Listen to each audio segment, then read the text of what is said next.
George of the jungle, strong as he can be. Watch out for that tree. George of the jungle lives a life that's free. Watch out for that tree. When he gets in a scrape, he makes his escape with the help of his friend, an 8-day-day. Then away he'll schlep on his elephant ship, while Fella and Ursula stay in step. Well, George of the jungle, friend to you and me. Watch out for that tree. Watch out for that tree. George of the jungle, friend to you and me.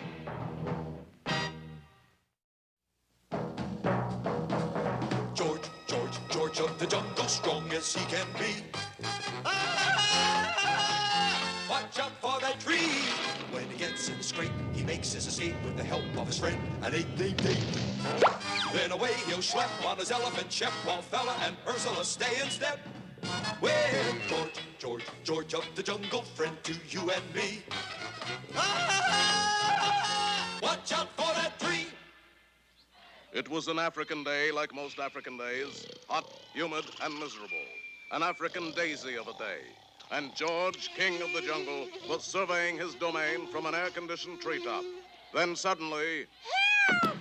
Someone called for help. Help! Correction, someone called for help. Courage! George, come! Up!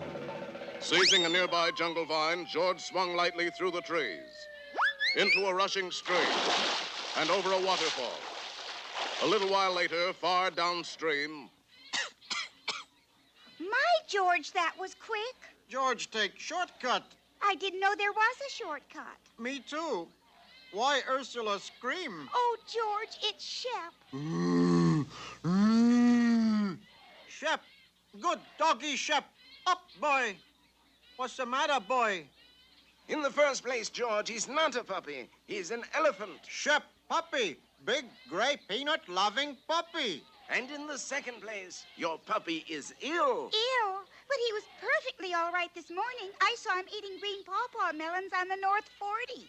George, why not call Africa's greatest witch doctor, Dr. Kilimanjaro? And the worried trio gathered around Ape's large message drum. What's his area code, Ape? We don't need it. Fortunately, this drum is a direct line to the doctor's office. A direct line? Yes, I call it my tum-tum, tom-tom.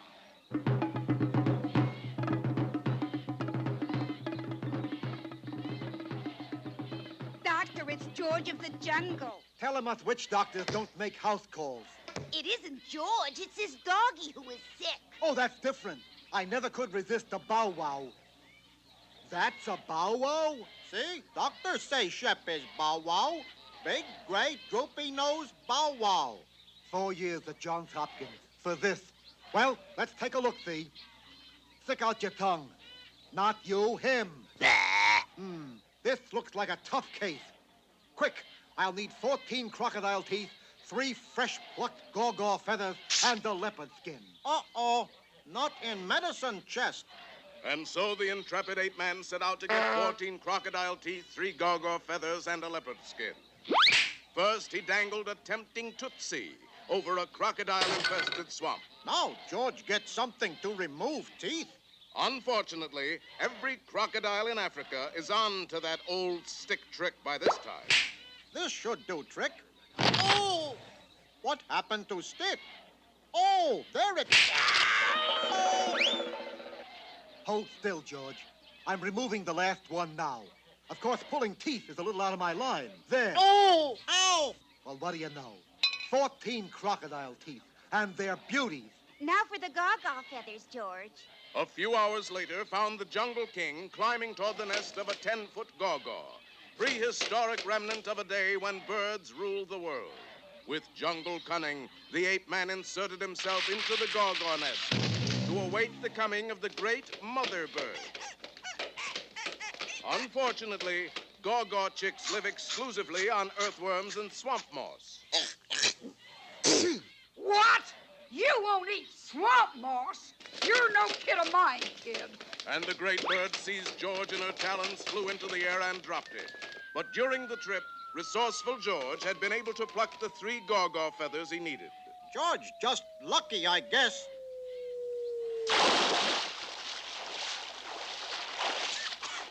George, back so soon? Yes, but these shortcuts killing me. Oh, Doctor, is it a crisis? No, lady, that is a thermometer. George, go get leopard skin now. I don't want to sound like a smart aleck, George, baby, but you're wearing one. But that's my leopard skin. Look at it this way. Is a doggy man's best friend or not? But, Doctor, Shep is an elephant. Look, George thinks he's a dog. Shep thinks he's a dog. I think he's a dog. What are you, some kind of a troublemaker? With that crushing argument, the matter was settled. 14 crocodile teeth, 3 gaw-gaw feathers, and the leopard skin. I think we can start to work. Get me plenty of hot water and some clean towels. You going to operate? No, I just want to freshen up a little. But what about Shep? Well, of course, I'm just a simple country witch doctor, but I'd say he just had a minor stomach upset. Too many green pawpaw melons. Drink this.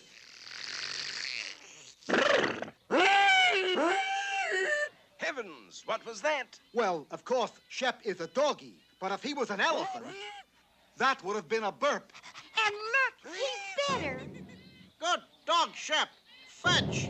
Ooh. But, Doctor, what about the crocodile teeth, the gaw-gaw feathers, and the leopard skin? Aren't they part of the cure? Cure? These are the fees I'm charging you. How do I look? Better than George. You don't know the half of it, Georgie boy. Now, I'm just a simple country witch doctor, but I'd say those bushes you're wearing are poison ivy. So long, folks. I gotta go to a meeting of the Medical Ethics Committee. Well, George fixed that chiseler. Get back crocodile teeth, gaw-gaw feathers, and leopard skin. Yes, dear. But you know something? For a simple country witch doctor, he cast a pretty good magic spell.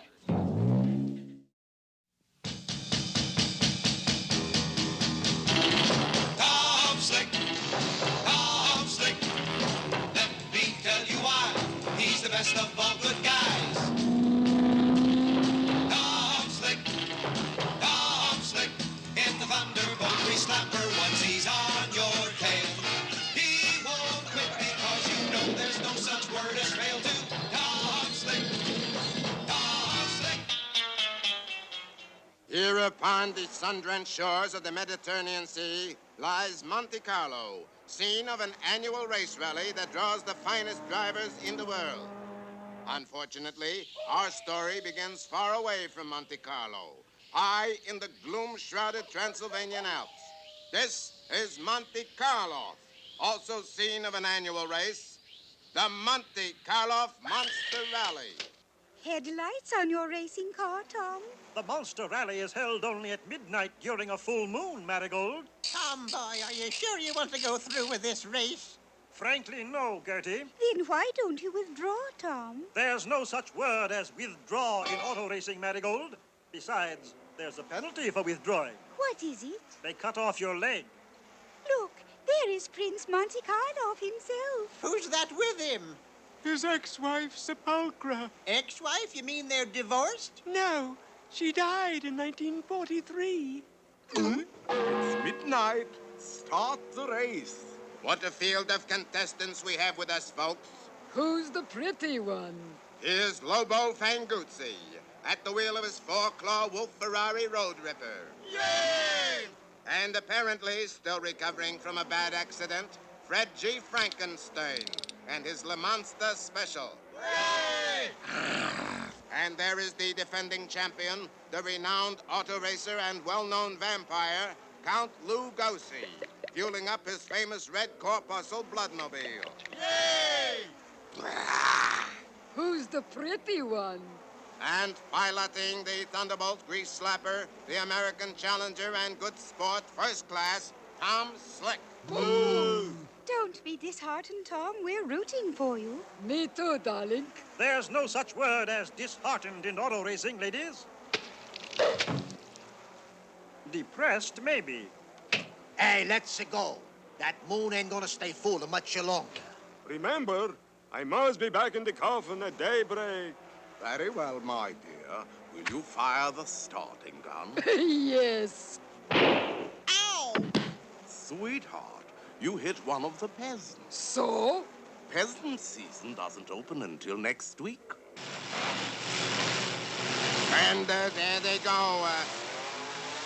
Tom Slick and the Thunderbolt Grease Slapper breaks into an early lead, followed closely by the Frankenstein Le Monster. But wait. Closing fast on the Le Monster is Lobo Fanguzzi and the Road Ripper. Ha ha! Now I'm gonna use the Fanguzzi grill to bite his tires off.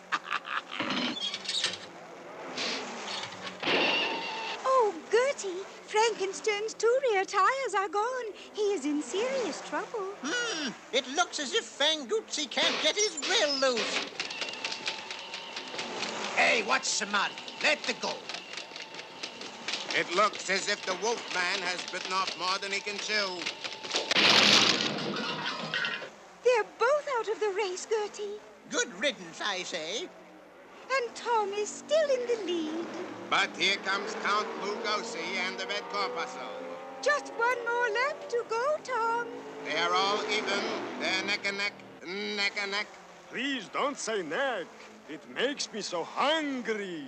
Now the Thunderbolt Grease Slapper is pulling away from the Bloodmobile. Come on, old girl. Let's show them what Yankee ingenuity and know-how can do. It's no match for Transylvanian cunning. Come, my little friends. Time to go to work. Oh, rats. Bats. I'll wager Count Lugosi is behind this. Not behind, Yankee Millsap. Count Lugosi is in front. Gertie, the Count cheated. Tell me something new, honey. Away, confound you pesky bats. Hold on, Tom boy. I'm almost finished with my knitting. What are you knitting, Gertie Growler? What's it look like? A bat mitten set. Hang on to me, dearie.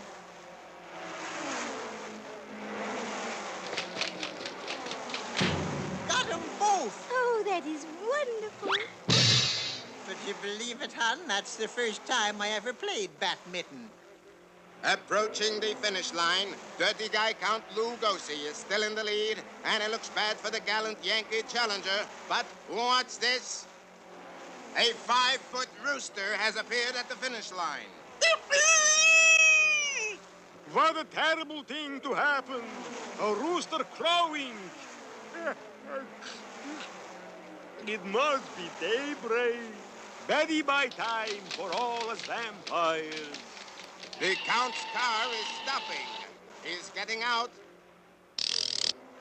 Now he's getting in. He's lying down. There goes the lid. And here comes the winner, Tom Slick. Here is the Monte Carlo Cup, Tom Slick. Congratulations, sweetheart. Come along, dearest. Time to feed the cobra. Oh, very well. Good heavens! Think nothing of it. It's not the first time my wife has lost her head over a pretty face. Congratulations, Tom. Marigold! You were the 5-foot chicken. I can't believe it. Why not, Tom? Because there's no such word as chicken in auto racing, Marigold. When you find yourself in danger, when you're threatened by a stranger, when it looks like you will take a licking, there is someone waiting who will hurry up and rescue you. Just call for Super Chicken. Fred, if you're afraid, you'll have to overlook it. Besides, you knew the job was dangerous when you took it. He will drink his super sauce and throw the bad guys for a loss, and he will bring them in alive and kicking. There is one thing you should learn when there is no one else to turn to. Call for Super Chicken. Call for Super Chicken. It all began with an airplane flight in the eastern United States. Ladies and gentlemen, fasten your seat belts. We are about to land at Providence, Rhode Island. Chauncey, are you sure that's Providence? What's it look like? Looks to me like there's nothing there. That's Providence, all right. Set her down, Edgar. But it wasn't Providence after all. Chauncey, we're in the middle of the ocean. I've heard of airports being way out of town, but this is ridiculous. At that moment on his way to Newport, Rhode Island, to blow the first flugelhorn riff at the annual jazz festival, was millionaire playboy Henry Cabot Henhouse III. Known to almost nobody as Super Chicken. With him, his faithful companion Fred. Known to almost nobody, period. Why are we stopping, Fred? There's no place to go in Rhode Island. Oh, come now. Rhode Island may be a bit provincial, but good heavens, you're right. Rhode Island is missing. It's gone. We must give the alarm. Within seconds, the entire Massapequa party line was buzzing with the news. That, of course, meant the whole nation knew about it in an hour. Rhode Island is missing. Plumb gone. Nothing but salt water from Woonsocket to Watch Hill. The White House has just received a telegram which reads as follows. Deposit $83 jillion in the old oak tree by the crossroads, or you will never see Rhode Island again. Signed, Appian Way. Appian Way? You know him? We were classmates at Harvard College of Watch Repair. Tick-tock tech, we called it. There's his picture. Appian Way is the black sheep son of a fine old Rhode Island family, the Ways of Providence. I've heard of them. But if he was born rich, why did he become a thief? To stay rich. Oh. An old school chum gone wrong, Fred. That means... This is a job for Super Chicken, right? Mix the super sauce while I slip into something less comfortable. Right. In a flash, Fred was back with a container of Super Chicken's potent potion. Ready, Super Chicken? Fred, is my cape back from the cleaners? Hanging next to the plumed hat. Oh, yes. Let's have it, Fred. Little too much cinnamon, Fred, and... Once more, the puissant liquid worked its amazing transformation, and mild-mannered Henry Cabot Henhouse III became Super Chicken. Quick, Fred, to the super coop. Within seconds, the fabulous super coop had taken to the air, while New England residents from Moose up to Mattawamkeag thrilled to that cry in the sky. That's where Rhode Island used to be, Fred. Sure makes a nice-looking bay, doesn't it? Any sign of the state itself? Not a thing. Just a big gray cloud down near the water. I shall use my super radar lenses to see right through that cloud. Aha! What? I'm gonna have to get these glasses fixed. Well, what about the cloud? No cloud that, Fred. That's a blanket of smog. And under it... Rhode Island. Hang on. Look, an enormous yacht. Yes, and it's towing Rhode Island out to sea. Super Chicken Super Brain had struck to the heart of the matter again. For on the bridge of that yacht was the renegade rich man, Appian Way. All right, men. Open fire. Fear not, Fred. Rhode Islanders are notoriously poor shots. What happened? That fiend must have sneaked in somebody from Massachusetts. Well, I guess that's the end of Super Chicken. But at that moment, the plucky, foul Super Cape billowed out over his head like a giant canopy, and our two heroes wafted gently downward. When that chicken lands, fricassee him. Restrain your henchman, Appian Way. I claim the right of single combat with you. Single combat? Nonsense. You can't refuse me, for I, too, am an old tick-tock tech boy. Impossible. It's true. Listen. Time to chime our alma mater for the mainspring of all schools. Tick-tock tech, great educator. Shock-proof, knock-proof, 17 joules. Rah! Oh, you found my soft spot, Super Chicken. Single combat, it is. Now I have him, Fred. My super weapon is made of the world's finest steel. But so is his, and it's a 200-ton tank. Bye-bye, Birdie. Tremble, you malefactor. It is Super Chicken you face. It is Super Chicken you approach. It is Super Chicken you have just run over. Super Chicken. Just a flesh wound, Fred. Where's Appian Way? Just down the hill there. Down the hill? Yes, down the hill. For Appian Way hadn't figured on the effect of all that weight on one end of the boat. And as our friends watched in amazement, the yacht's bow tilted slowly upward, and the whole kit and caboodle sank to the bottom without a trace. Well, that takes care of Appian Way. Now to return Rhode Island. How? You forget my superpowers, Fred. I merely turn my tail feathers into a propeller, spin it, and just push them. Gee, Super Chicken. Oh, well. So that's how Rhode Island was finally returned. Yeah, it was Rhode. And remember, when you hear that cry in the sky,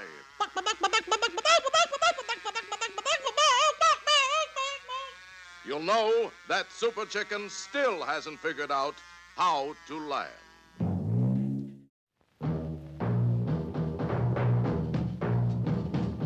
George, George, George of the jungle, strong as he can be. Watch out for that tree. George, George, George of the jungle lives a life that's free. Watch out for that tree. When he gets in a scrape, he makes his escape with the help of his friend, an 8-day-day. Then away he'll schlep on his elephant shep, while Fella and Ursula stay in step. Well, George, George, George of the jungle, friend to you and me. Watch out for that tree. Watch out for that tree.